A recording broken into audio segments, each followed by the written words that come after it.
Imagina que tras ver este vídeo dejas un comentario crítico con tu gobierno y sus políticas, que un organismo administrativo que nadie ha elegido considera que has mentido dañando a algún colectivo. Imagina que a las pocas horas suena el timbre de tu casa y al abrir, un comando policial entra en tu casa con una orden de arresto y de confiscación de tu teléfono móvil. Se te llevan y te acusan de discurso de odio, te multan y te aplican medidas cautelares. ¿Te suena a ciencia ficción? ¿Al argumento de una novela distópica? Pues lamento informarte que esto puede pasar en Alemania o en el Reino Unido. En serio. Quédate, que si estás pensando en comentar según qué, hoy estás arriesgando mucho, tanto tal vez como yo, con lo que te voy a contar. No te vayas, que lo de hoy también te interesa.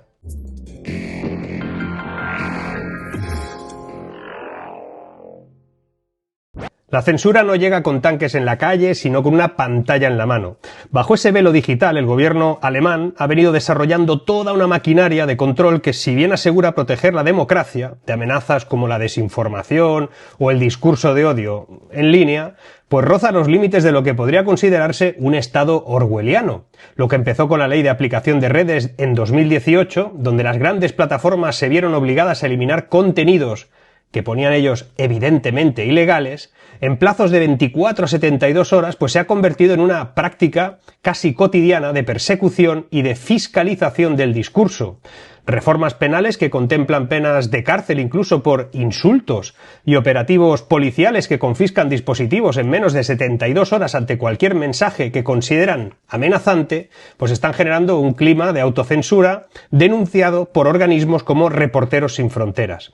En apenas unos años, el espacio digital en Alemania pues se ha transformado en un terreno minado, donde cualquier frase fuera de la norma puede desencadenar sanciones desproporcionadas. Esto explica muchas cosas que están pasando allí. El caso de Stefan N., es como se le conoce, un jubilado bávaro que editó digitalmente un anuncio para parodiar al ministro Robert Habeck, es solo un ejemplo de la eficiencia con la que opera este dispositivo gubernamental de control. Las autoridades no tardaron en entrar en su domicilio con una orden de registro, confiscar sus dispositivos y revisar su historial de navegación y los mensajes que había enviado. Aun cuando es cierto que encontraron mensajes que se consideran antisemitas, la facilidad y rapidez con la que el Estado puede incautar la vida digital de un ciudadano en Alemania, pues muestra una tendencia hacia una vigilancia desmedida.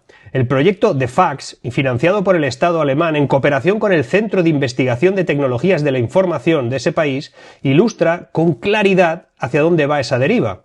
Su inteligencia artificial rastrea patrones de desinformación, dicen ellos, en 54 plataformas, con una efectividad que, según fuentes oficiales, alcanza el 89%.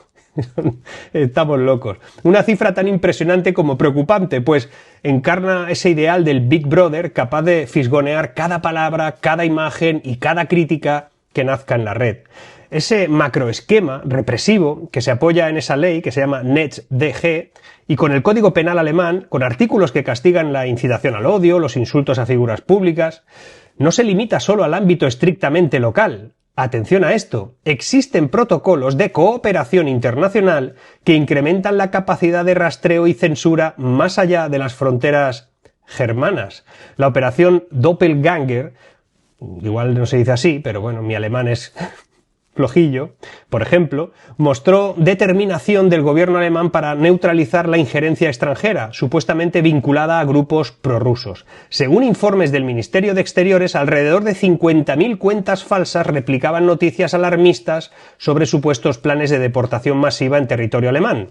Aunque puede parecer legítimo, no digo que no, perseguir la manipulación política internacional, la línea entre combatir campañas desestabilizadoras y vigilar masivamente a la ciudadanía queda borroso, queda difuminado. Las plataformas, por su parte, se sienten obligadas a eliminar cualquier contenido bajo sospecha para evitar multas que pueden llegar, ojito con esto, a los 50 millones de euros. Pues tienen ahí el miedo que en ocasiones les deriva en la eliminación de críticas legítimas o simples sátiras para no caer en multas, ¿no? Hasta ahora hemos visto cómo el gobierno alemán se ha parapetado tras leyes y sistemas de supervisión para reprimir el discurso y la crítica, pero lo que viene ahora se expande aún más allá, tiene un mayor alcance en este control. Como te decía, ¿qué pasaría si este fervor censor cruzara las fronteras y se integrara en una estrategia de seguridad europea. No es un escenario hipotético. La propia directora ejecutiva de Europol, Catherine de Boll, ha llegado incluso a declarar que el anonimato no debería considerarse un derecho fundamental, que hay que eliminarlo. En paralelo, líderes políticos como Pedro Sánchez, ya lo sabéis, expresó en el foro de Davos, donde allí estuve yo, apoyando una regulación estricta del anonimato en Internet. Decía que eso no puede existir. Ese rechazo a la privacidad digital además amenaza con volverse un estándar comunitario. Fijaros en lo que va a pasar, particularmente con el impulso de iniciativas como el Chat Control de la propia Comisión Europea, que plantea examinar todos tus mensajes de manera masiva, sean privados o no, para combatir, ellos dicen, la pornografía infantil. Pero eso es a costa, porque no todo el mundo utiliza eso, de instaurar un sistema de control casi ilimitado sobre las comunicaciones de los ciudadanos en Europa, y pasará en el resto del mundo.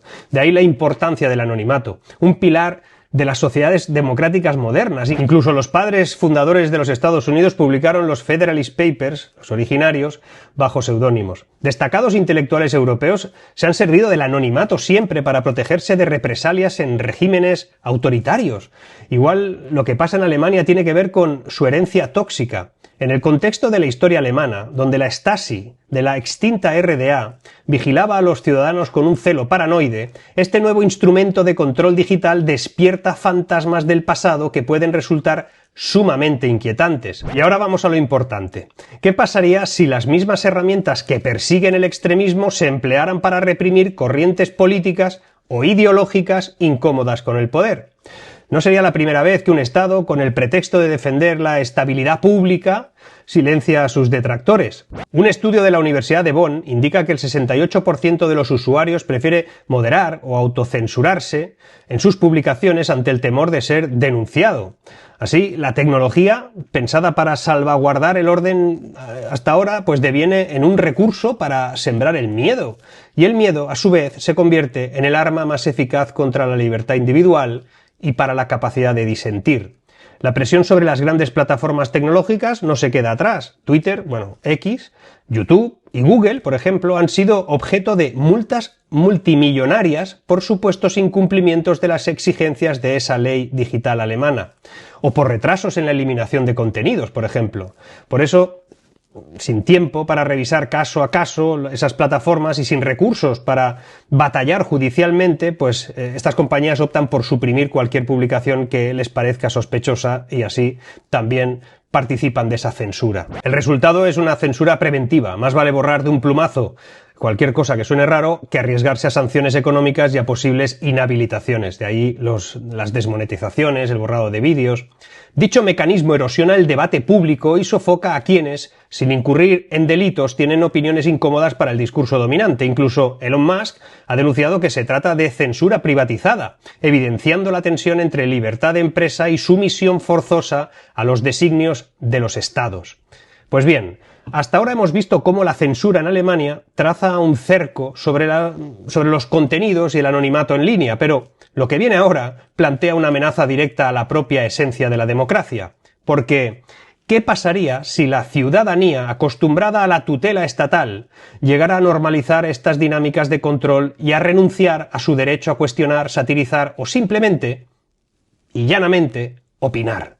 El riesgo no es solo jurídico, ahora es cultural. La sociedad está asumiendo que la libertad de expresión es un privilegio concedido por las autoridades y no un derecho inalienable. Cuando la vigilancia se institucionaliza, el pensamiento crítico se marchita. Y en este escenario de cerco progresivo, el Plan Nacional de Alfabetización Mediática 2025-2030, anunciado por el gobierno alemán, que es el que va en estos momentos en cabeza, aspira a educar a la población sobre la identificación de noticias falsas y sesgos algorítmicos. El tema va más allá de la geopolítica o de las tensiones internas de un país, con una historia particularmente sensible respecto a la propaganda y a la libertad de expresión. Tienen su pasado y les preocupan muchas cosas. Se trata de un síntoma de una época en la que la tecnología habilita, y a veces justifica, no digo que no, prácticas de control cada vez más sofisticadas.